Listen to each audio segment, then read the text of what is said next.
Miremos otro aspecto en el versículo 7 del capítulo 15 de Juan.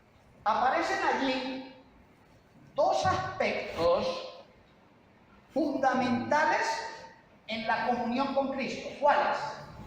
La oración y la palabra. Y ese es el segundo aspecto que quiero resaltar. ¿Cuál?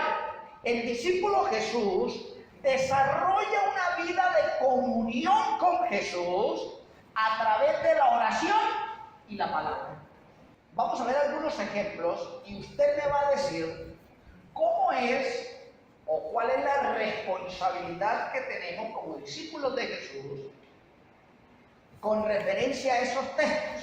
Por lo menos tengo 1, 2, 3, 4. Usted mismo lo va a hacer.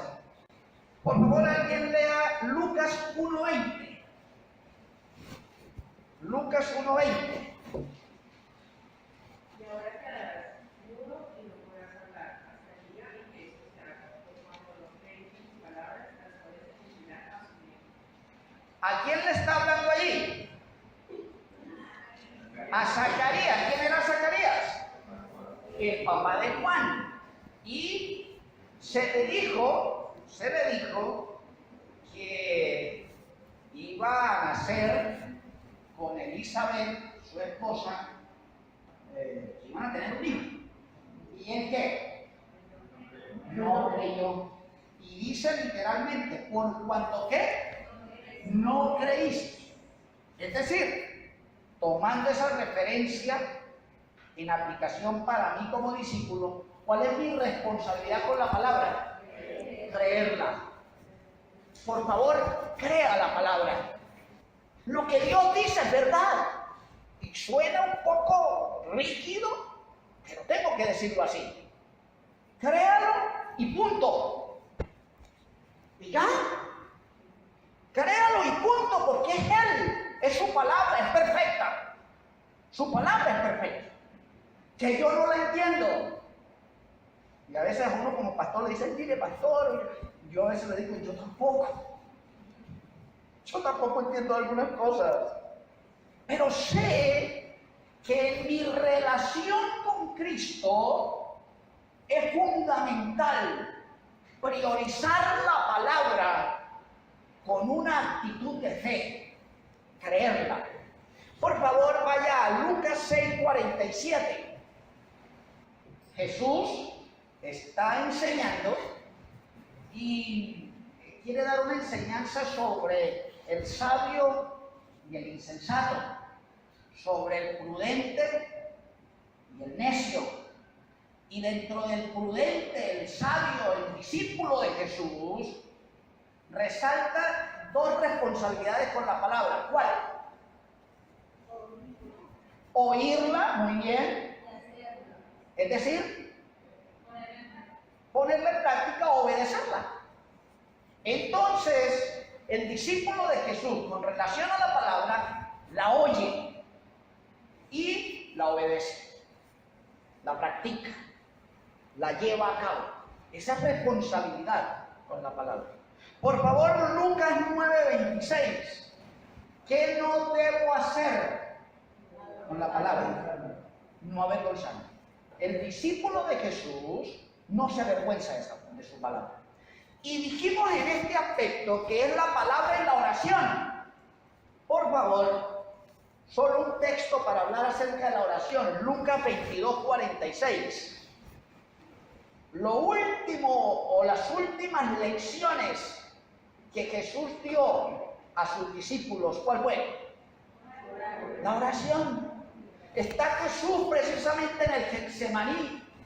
Está Jesús ya a puertas de lo que se conoce como la pasión de Cristo. Ya va a ser sacrificado. Y Él invita a un grupo de discípulos, los íntimos, y les dice, por favor, acompáñenme en oración. Y les da una razón fundamental. Les dice, mire, la carne es débil. Oren, oren. La oración hace parte de esa comunión con Cristo. Pensemos en un tercer aspecto que se encuentra en el versículo 8 y 12. 8 y 12 de Juan 15. Cristo, en ese relato de la vid y los pámpanos, establece que hay dos aspectos que hacen parte de la expresión de vida del discípulo. ¿Saben cuáles son? El testimonio, cuando dice que llevéis mucho fruto, es el testimonio. Y el compañerismo, cuando dice que os améis unos a otros. Entonces digamos que el tercer principio es que el discípulo establece una expresión de vida en Jesús a través del compañerismo entre hermanos y el testimonio a otros. Mire, fue tan importante, o es tan importante, mejor, para Jesús el testimonio y el compañerismo, que precisamente en esos últimos días, acompañado por sus discípulos antes de ser sacrificado, en el capítulo 17 de Juan, por favor vaya a Juan, capítulo 17, y para mí es impactante las palabras que se encuentran en el versículo 12 al 17. Miren, ¿qué es lo que me impacta de ese pasaje? ¿Sabe qué?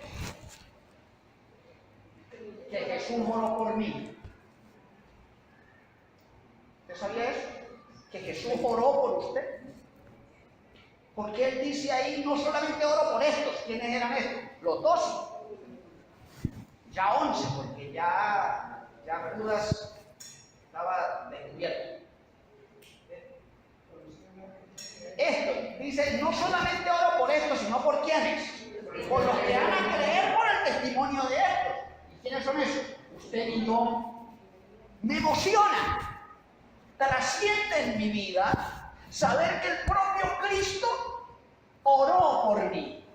Ahora, esa oración, y todas, si usted la lee desde el versículo 1, es trascendental y hermosa, impactante, y toda ella está enfocada en los dos puntos esos del compañerismo y el testimonio, porque siempre enfatiza, Señor, que permanezcan en unidad, así como tú y yo somos uno. Es decir, Cristo Jesús oró, pidió al Padre para que la comunión se estableciera como un principio fundamental de la vida del discípulo. No puede haber un discípulo solo. Eso no es de Dios. Eso no es de Dios. Dios se manifiesta en su pueblo, y una de las manifestaciones, porque Él dijo, Padre, por favor, obra en mis discípulos para que sean uno, para que tengan compañerismo, para que haya comunión, relación, para que se traten, se visiten, se ayuden. Y eso es lo que le da dinámica a la iglesia del Señor. La iglesia del Señor es eso. Es un cuerpo en donde usted es un miembro. Y los miembros, mire, ¿qué hace esta mano sin los dedos? No sería mano. Esta mano no sería mano si no fuera de los dedos, si no tuviera los dedos. Y el brazo no fuera brazo si no tuviera mano. Y así todo el cuerpo está coordinado precisamente porque todos los miembros cumplen con funciones mutuas hacia ese funcionamiento y dinámica